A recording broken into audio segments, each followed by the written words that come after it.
الصلاۃ والسلام علیک یا رسول اللہ وعلی آلک واصحابک یا حبیب اللہ، الصلاۃ والسلام علیک یا نبی اللہ وعلی آلک واصحابک یا نور اللہ۔ میٹھے میٹھے اسلامی بھائیوں، درود پاک پڑھنے کے بے شمار فضائل و برکات ہیں۔ مصطفیٰ جان رحمت شمع بزم ہدایت صلی اللہ تعالی علیہ وسلم کا فرمان عالی شان ہے کہ جو کوئی شخص مجھ پر ایک بار درود پاک پڑھتا ہے، اللہ تعالیٰ اس پر 10 رحمتیں نازل فرماتا ہے، اس کے 10 گناہوں کو مٹا دیتا ہے اور اس کے 10 درجات کو بلند فرماتا ہے۔ تو سبحان اللہ، ایک درود پاک پر اتنی برکتیں ہیں، تو جو کثرت سے درود پاک پڑھتے ہیں ان کو کتنی برکتیں نصیب ہوتی ہوں گی۔ تو ہم سب کو مل کر کثرت کے ساتھ درود پاک پڑھنے ہیں۔ آئیے مل کر محبت کے ساتھ بآواز بلند درود پاک پڑھ لیں۔ صلو علی الحبیب صلی اللہ تعالی علی محمد صلی اللہ علیہ وسلم۔ کبھی رات میں ایسا ہوا ہوگا آپ کے ساتھ کہ آپ بڑے دکھی ہوں گے، ٹینشن میں نیند نہیں آئی ہوگی، بچپن میں خاص طور پہ یا جوانی میں، اور آنکھوں میں آنسو ہوں گے اور آپ اپنی والدہ کے پاس گئے ہوں گے، نیند سے بیدار ہو کر، یا نیند نہیں آ رہی، اور ماں کو کہا ہوگا ماں میں بہت پریشان ہوں، پھنس گیا ہوں ماں، بیمار ہوں یا قرضے میں ہوں، واٹ ایور آپ کا پرابلم تھا۔ سچ بتاؤ ماں نے کیا کیا تھا؟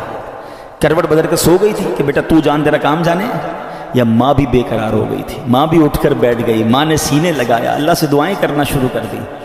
مجھے ایک بات بتاؤ، میں بستر سے اٹھ کر آنکھوں میں آنسو لیے جب ماں کے پاس گیا، اس ماں نے سینے لگایا۔ کبھی بستر سے اٹھ کر آنکھوں میں آنسو لے کر اللہ کے پاس جاؤ تو صحیح۔ میرا رب تو وہ ہے جس نے میری ماں کے دل میں ممتا بھی اسی نے ڈالی ہے، وہ کئی ماؤں سے زیادہ چاہنے والا ہے۔ ہمارا پرابلم یہ بات ہی نہیں کرتے اللہ سے، ہم سب سے بات کرتے ہیں۔ آپ اس کو ٹرائی کر کے دیکھ لیں، یہ راتیں اللہ سے مانگنے کی ہیں، اور اللہ سے اپنی مادری زبان میں جس طرح بات کرنی ہے بات کریں نا۔ دنیا میں کسی بڑے آدمی، گورنر، وزیر اعظم، صدر سے بات کرنی ہو، تو ٹائم نہیں ملتا، نمبر نہیں ملتا، مل جائے تو سیکرٹری بولتا ہے صاحب بہت بیزی ہیں، 15 دن بعد موقع ملے گا۔ اچھا پھر ملاقات 5 منٹ کی ہوگی، کتنی کنڈیشن ہے یار۔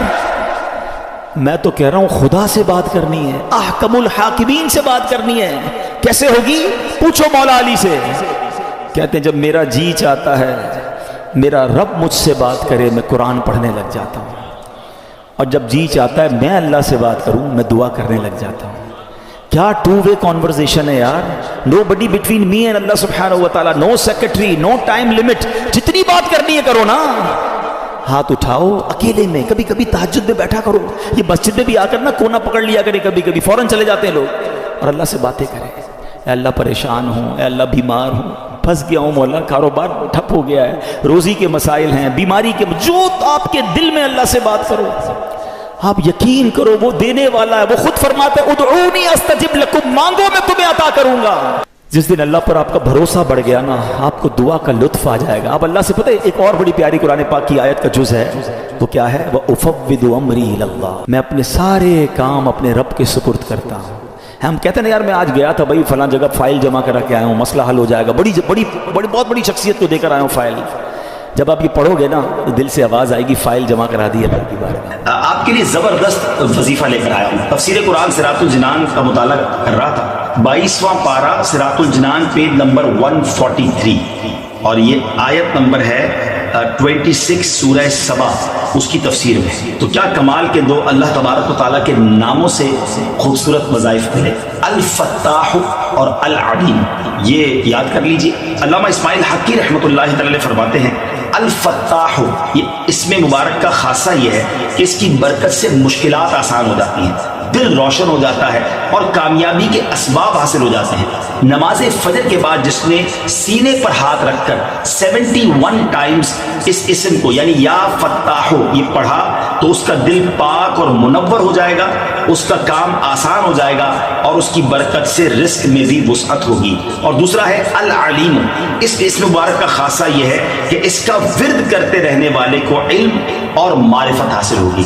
یہ بھی پڑھتے رہا کریں العلیم العلیم العلیم۔ اللہ تعالیٰ مجھے اور آپ کو اپنے ناموں کا اور اپنا ذکر کرنے کی توفیق عطا فرمائے۔ بہت سارے لوگوں کا دل جو ہے وہ مسجد میں نہیں لگتا۔ مسجد میں پہلے کیوں جاؤں بھائی، اتنا انتظار کرنا پڑے گا، بیان سننا پڑے گا، نماز تو دیر سے ہی ہونی ہے نا۔ یہاں بہت سارے لوگ بالکل جماعت کھڑی ہو جائے اس کے بعد آتے ہیں، کچھ لوگ رکوع میں امام صاحب چلے جائیں پھر آتے ہیں، اور جیسے ہی نماز ختم ہوتی ہے ویسے ہی نکلنے کی کوشش کرتے ہیں۔ یعنی احساس یہ ہوتا ہے، وہ ایسا لگتا ہے، محسوس یہ کرواتے ہیں کہ مسجد میں لوگوں کا دل نہیں لگتا. اور روایتوں میں مومن کی مثال دی گئی کہ مومن مسجد میں ایسا ہوتا ہے جیسا پانی کے اندر مچھلی ہوتی ہے. Fish in the water. مچھلی پانی میں کتنا پرسکون ہوتی ہے, اور مچھلی کو پانی سے نکال دیں تو بے چین بے قرار تڑپتی رہتی ہے.